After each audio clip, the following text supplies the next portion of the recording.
Share याच टाईपचा एक न्यूमरिकल परत बघू. Find current, total current I1 I2 आणि पॉवर फॅक्टर ऑफ सर्किट. तर 2 + J6, 10 + J6 आणि 15 - J9 असे 3 इम्पिडन्सेस आहेत. आता पुस्तकामध्ये इथं काय दिले, 10 + J5 दिले. आपण 6 घेतलं आहे. आपण काय केलं आहे, 6 घेतलं आहे आणि 6 घेऊन आपण सॉल्व केलं आहे. तर बघा Z1 काय दिलं आहे, 2 + J6. मग हे त्याचं हे रेक्टँग्युलर हे पोलार आहे. त्याच्यानंतर 10 + J6 पुस्तकामध्ये J5 आहे, तर त्याचं हे किती येतं पहा बरं.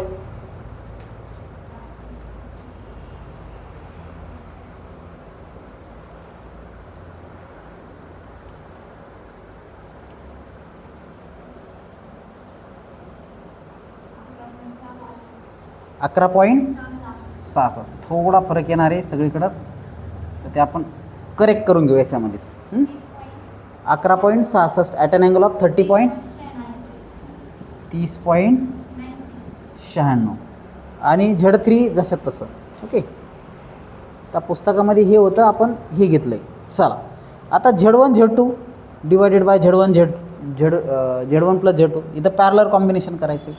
तर इथं काय येईल, 11.66 ॲट अन अँगल ऑफ 30.96. तर याचं कॉम्बिनेशन करा, किती येईल, 70.70च्या वर येईल, 71 येईल का. याचं मल्टिप्लिकेशन करा.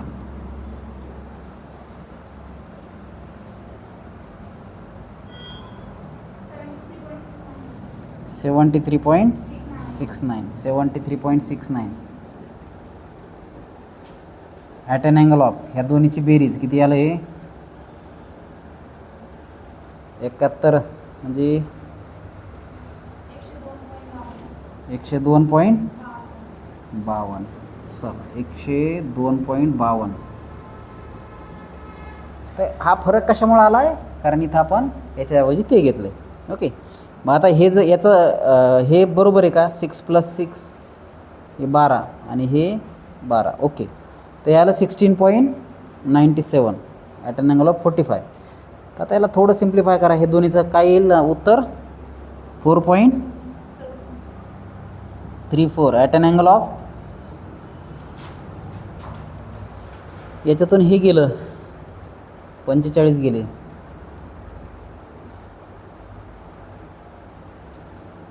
67. अच्छा 57.52. मग आता हे आलं आहे, तर याचं काय करायचं आपल्याला, रेक्टँग्युलर फॉर्ममध्ये करायचं आहे. तर रेक्टँग्युलर फॉर्ममध्ये केल्याच्या नंतर काय येईल,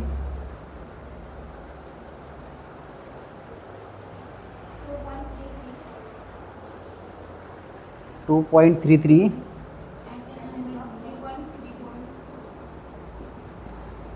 3.66. थोडा फरक आला आहे, तर हे या फॉर्ममध्ये आलं. मग आता आपल्याला ZP + Z3 करायचं आहे.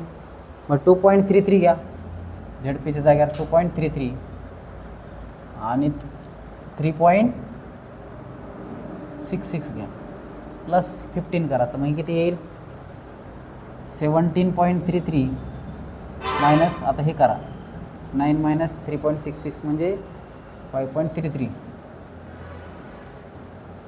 34 घेऊ आपण. आता याचं काय करा, रेक्टँग्युलर करा, सॉरी पोलार करून घ्या.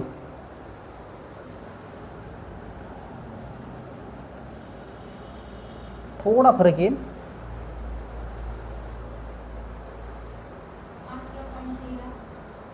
18.13 मायनस 17.12. 17.12 आणि हे 18.13. तर हे थोडा फरक येईल त्याच्यामध्ये, 12.68 आलं ॲट अन अँगल ऑफ -17.12. मग 17.12 किती येईल, 0.955 हे करेक्ट आन्सर आहे. आणि बाकी V1 आणि याच्यामध्ये काही फरक येणार नाही. याच्या I1 तर सेमच असेल. ओके, I1 सेम असेल 230 भागिले. I2 मध्ये बदल होईल. I2 काय बदलल? 11 पॉईंट किती आहे? 66 आहे. At an angle of 30.96.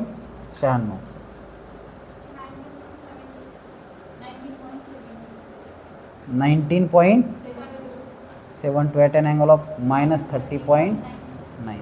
तर हे थोडा फरक. तर काय होतं, कधी कधी असा छोटा चूक केली तर सगळंच आपल्याला ॲक्युरेट करावं लागतं. त्याच्यामुळं स्टेप करताना व्यवस्थित काळजीपूर्वक करा, जेणेकरून तुमच्या चुका होणार नाही. येते लक्षात? पुन्हा एकदा सांगतो 2 मिनटात. Z1 Z2 Z3 दिलं, तर याचं काय करायचं आहे? पोलार फॉर्ममध्ये करून घ्यायचं आहे. आता हे काय पॅरलर कॉम्बिनेशन करा. ZP is equals to Z1 Z2 divided by Z1 plus Z2. तर इथं मल्टिप्लिकेशन आलं तर पोलार फॉर्म घ्यायचं आहे आणि ॲडिशन आलं तर रेक्टँग्युलर फॉर्म. तर हे याचं ॲडिशन केलं, हे याचं मल्टिप्लिकेशन केलं, तर याला सिम्प्लिफाय केलं तर हे आलं, याचं उत्तर हे आलं. याला परत कशामध्ये घ्यायचं आहे? रेक्टँग्युलर फॉर्ममध्ये घ्यायचं आहे. मग आता ZT is equals to this plus this, मग याची ॲडिशन करायची, सिम्प्लिफाय करा, ZT येईल. ZT आलंच नंतर IT काढायचं आहे, तर IT एवढं येईल. Okay, 12 at an angle of this. मग पॉवर फॅक्टर म्हणजे काय? हा अँगल.